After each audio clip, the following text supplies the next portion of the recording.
And for whatever reason, they think maybe I'm there to change their mind about God. I might meet a Mormon family, or I might meet a fairly evangelical family, and they're not sure that I believe like they do, so they don't. They kind of push me away. Certainly. But as I assure them that I'm there to make sure that their faith is respected, and for say Seventh-day Adventists, perhaps, make sure the diet is being respected, and make sure some of the choices a Jehovah's Witness might make about blood products, that those things are being communicated to staff. And fantastic. But that sounds like a very challenging day. I mean, you probably have some smooth periods, and then all of a sudden the alarm goes on, and you have to be ready all the time. We answer every code blue in the hospital, so when you hear, which is code blue, means someone's either stopped breathing or their heart stopped, and so we respond to those code blues pretty quickly. And then we also learn those little code words that we hear when you hear something over the speaker that the standard visitor wouldn't react to. When we hear something like respiratory therapy to the emergency room, stat, we know they're trying to help someone breathe, and things are pretty serious. I see. So, you know, God has gifted you not only to be a chaplain where you provide presence and hope in the midst of sickness, illness, and even death, but God has also gifted you with the ability to write, to be able to encourage people. You're not only a syndicated columnist, but you're also an author, and you've written a wonderful book entitled No Small Miracles. And I am just thrilled to have a copy. Can you tell us where we can get a copy, and then we'll talk a little bit about the book? The book's put out by Integrity Publishers. A lot of your listeners or viewers will recognize Max Licato and some of his stuff that he's written. Same publishers put that out. So you can get it just about anywhere books are sold at this point. Wonderful. You can Amazon, of course, is selling it, and just all the major websites, Christian websites, as well as hopefully very soon into the stores here. So fantastic. It's being well distributed. What would be one story in your book that stands out about No Small Miracles? And let's just dive into that for a moment. I love your definition of miracles. Why are miracles not small? I should ask. Well, in the book, and I really reflect this in a lot of the writing I do, is to try to get people to see that our definition of miracles really has to do with this a lot of magic shows, a lot of magical kinds of thinking. Sometimes we think the only miracle God can provide is that Grandpa stand up from the bed and walk out of the hospital and be Grandpa again. But the very definition of the word miracle is that there is something that we can't always know or see or understand.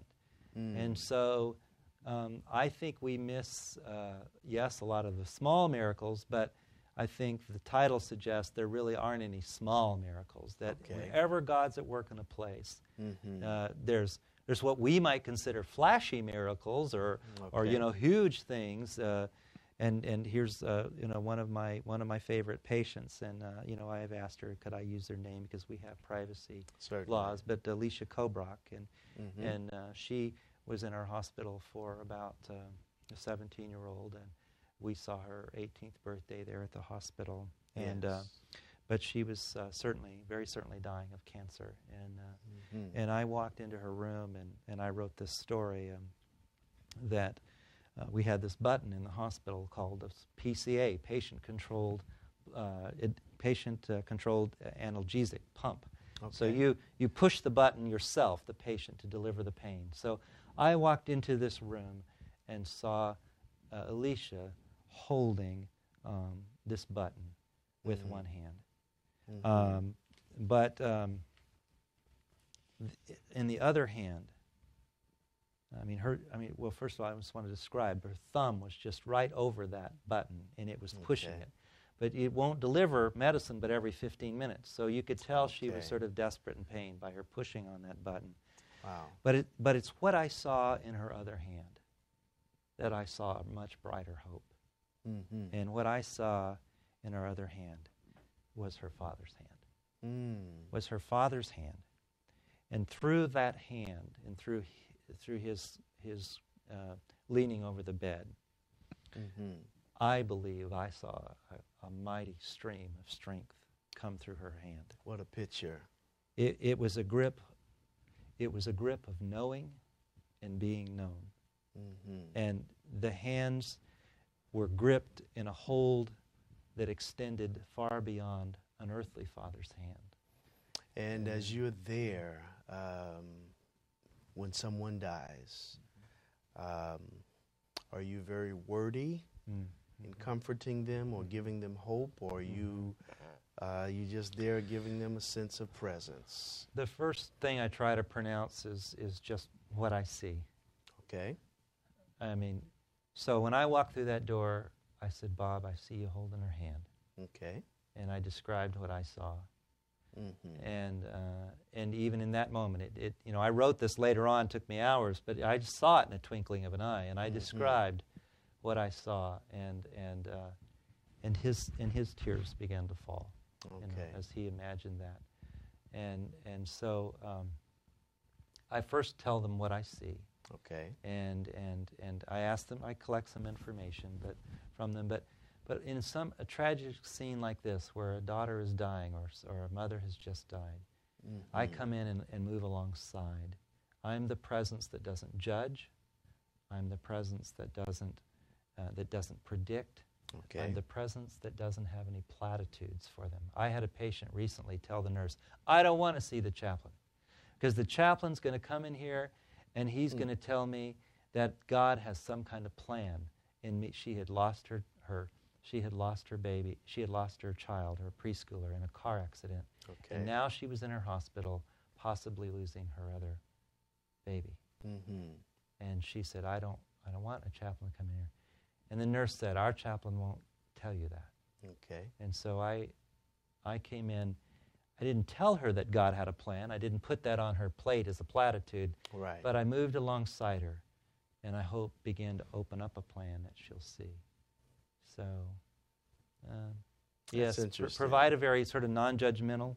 Okay. If I may, certainly. One other story. Certainly, please. And I think I was telling you this earlier off camera.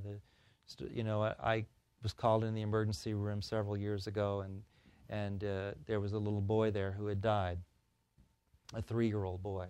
Right. And he had died because his father said that they had been playing rough together. And his father was weeping and seemed to have a lot of remorse about what had happened. Right. But the father was a stripper.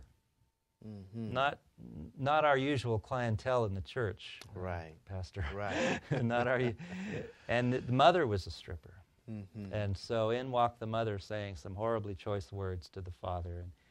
And my job was to sit alongside them, even as our own staff struggled with their feelings of judgmental. Right. Was to stand alongside and say, "But this is still a parent who's lost a child.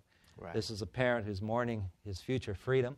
Right. Who's mourning, who's losing his child, who's losing his family, whatever.